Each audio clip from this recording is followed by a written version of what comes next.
Everybody that's special, should be special to him in his life, is dead when they crossed him.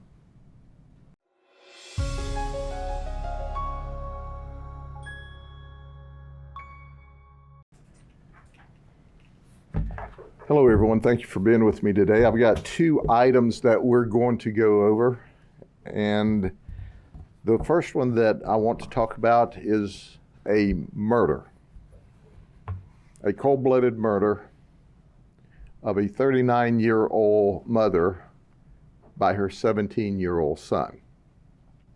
And it's not just a singular murder, but as we got into the investigation, we found that about a year and a half, maybe a year and 8 months, 9 months earlier, he murdered his father in Oklahoma. So let me tell you about this.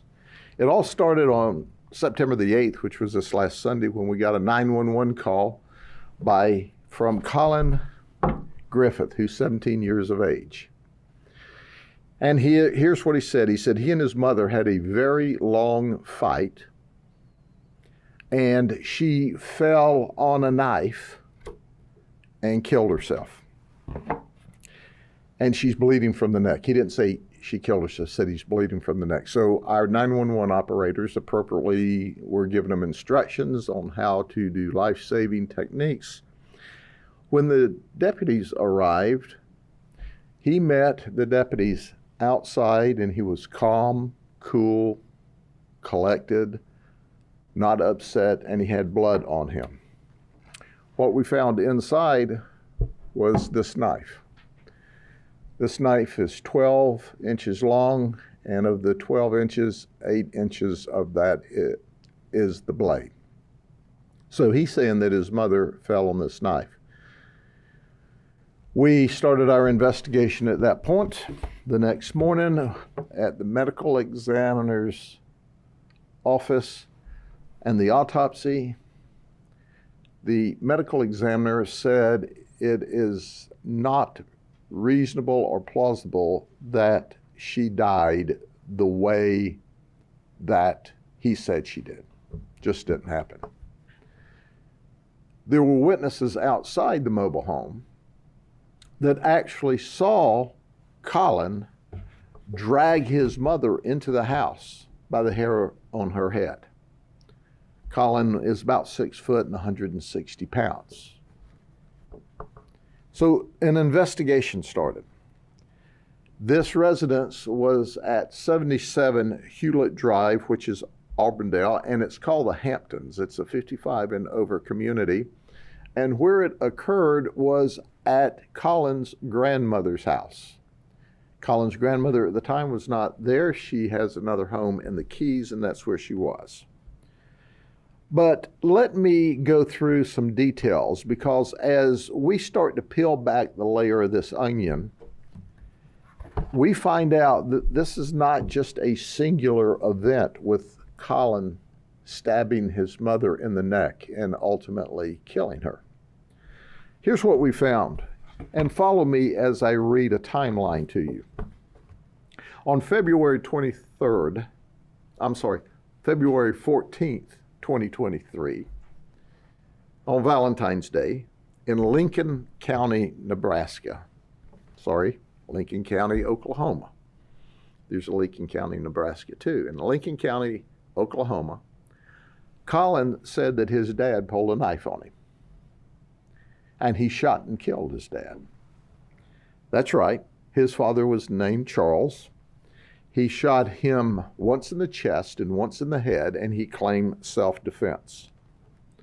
The Lincoln County Sheriff's Office and the Oklahoma State Bureau of Investigations charged Collin with murder in the first degree. They dropped the charges less than a month later. They said they could not disprove Collin's assertion of self-defense. So he was released. Well, when he was released,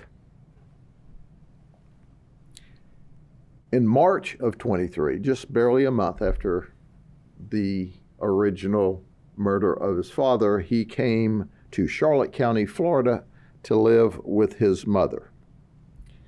And when he came to live with his mother, Collin Griffith, who was 39, you would think things would be better. He would be really, really lucky that, hey, this was a self-defense and I'm here with Mom.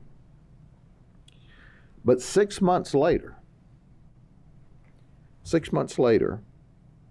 guess what happened? He's Baker acted. So it's September, and as he's getting out of the original Baker Act, he makes a statement that, well, I'll kill myself or I'll kill my mother by shooting or stabbing her. Charlotte County re-Baker acts him the same exact day. They keep him 3 more days. Now we're 2 months later. This is November 2023. Collin then is arrested for domestic violence on his mother. And the reason he battered his mother is because she was disciplining him and took his video game privileges away. So he beat up his mother. He pushed her to the ground and he stomped on her. The grandmother was there and witnessed this. Collin said it was self-defense. She made me do it. The grandmother said, no, no, no. Your mother did not provoke this at all. You simply were being disciplined and made to give up your game because of failure to carry out what you should, empty the garbage, wash the dishes, whatever they gave him to do. He claims self-defense when he stomped his mama, but he went to jail anyway. 3 months later, 12th of February in 2024, he has an argument with his mother, and he runs away from Charlotte County and comes back to Auburndale to his grandmother's house. Now, his grandmother's not there. And we got involved in this on the 12th of February, and the mother said, and the grandmother said, hey, we don't feel safe with him around. So our deputies who found him up here as a missing persons reported in Charlotte County turned him over to DCF. 2 days later, on the 14th of February, the anniversary of him killing his dad a year ago, he's reunited with his mother by DCF. Collin made the statement that I don't want to go home. I'll use any force necessary to avoid it, to include killing my mother. So that's the second time he threatened to kill his mother. 2 weeks later, so they didn't make him go home on the 14th, but about 2 weeks later, in March of 2024, they reunite Collin with his mother again. Everybody's calmed down. Now in May of 2024, Collin graduated from an alternative high school in Charlotte County and began attending community college. Now let's advance 4 months later to September the 6th. Collin has an argument about home chores, and he flees from his mother's house again and comes up to his grandmother's house. Grandmother's not there. She's in the Keys. So then Mom lets the event calm down, and she tells her son, hey, you need to come home. And she asks him to come home and face his responsibility. Collin says, I'm not coming back home. That was September the 7th. So now we're to the fateful day on September 8th. Mom drives up here to Auburndale from Charlotte County. She arrives at 4 o'clock. At about 4:30, witnesses and neighbors see Collin and Mom arguing outside, and Collin grabs his mother by the hair and drags her into the house. Just about 2 hours later, that's when we receive a 911 call where Collin said, "I've had a very, very long fight with Mom, and she fell on a knife and she's bleeding from the neck." Our investigation clearly and unequivocally shows that that circumstance did not occur like that. In fact, he used similar language to when he made the 911 call, 18 or 20 months earlier, when he shot and killed his father. It's important to understand, when you look at this, you see a kid. When I look at him, I see a psychopath. I see totally erratic behavior, to the point that he's already, at 17 years of age, shot and killed his father and got away with it, and stabbed his mother in the neck so hard that the knife went all the way through and was to the back of her neck, and she died there. He's being charged with first-degree murder, obviously, and we're asking the state attorney's office, it's their decision, but our state attorney's office is the greatest, to prosecute him as an adult. We've also wrapped back around with the prosecutors, the DA's office, as they call them in Oklahoma, and they said, if we develop information during this investigation that allows them, they will reopen the murder investigation in Oklahoma and potentially charge him out there. But at this time, they did not have sufficient information to charge him with murder. The unfortunate thing was, now he's killed 2 people and killed his mother and father, and I can assure you, beyond and to the exclusion of every reasonable doubt, based upon his conduct, had he gone to live with his grandmother at the end of this and she crossed him, she would be next. He's violent. He's dangerous. He showed zero remorse. Zero remorse when he was being interviewed. In fact, when we attempted the interview, he met the original deputy in the front yard. And he didn't say, "Mom's in here, Mom's bleeding to death, Mom needs help." He looked the deputy in the eye and says, "I know my rights, I want an attorney."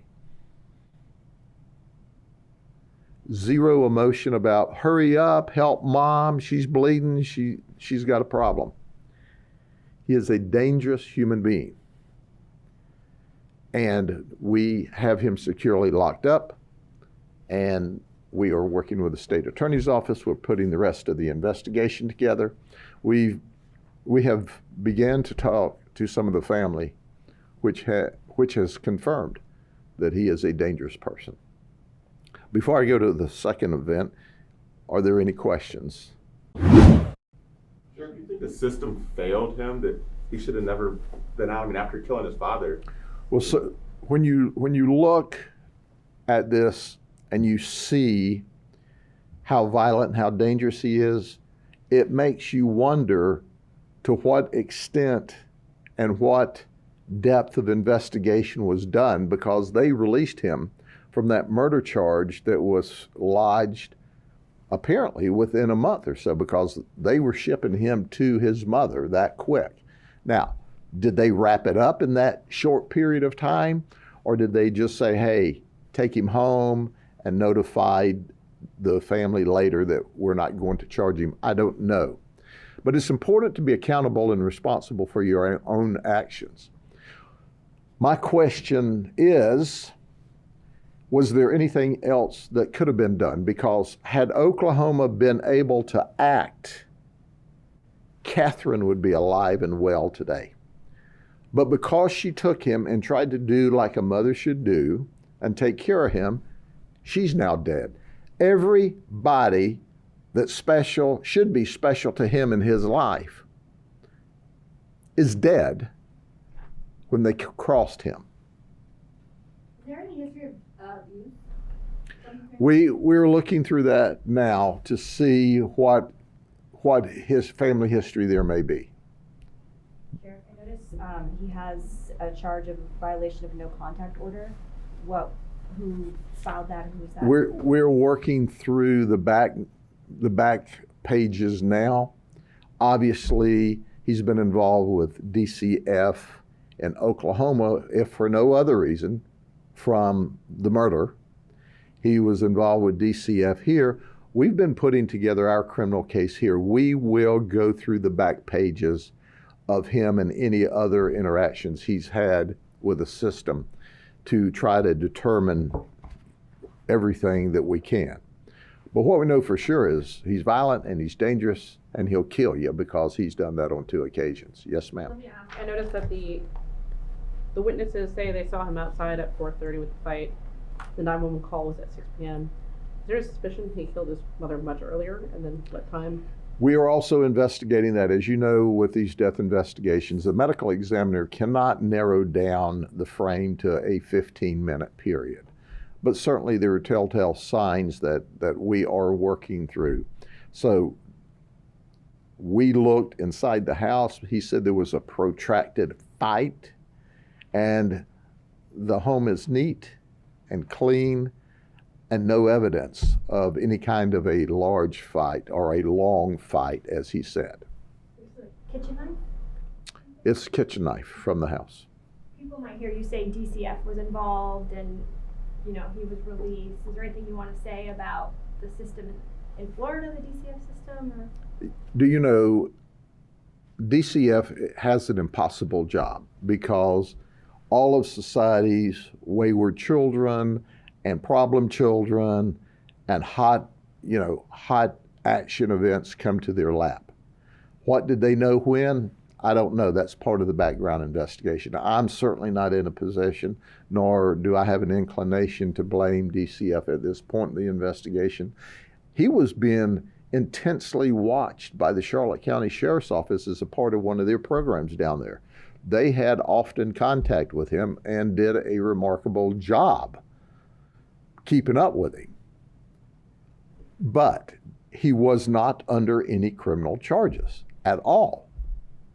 It was simply that he'd been Baker Act and he had made verbal threats, and a verbal threat in and of itself, until you have the ability to carry it out and the means and a lot of legal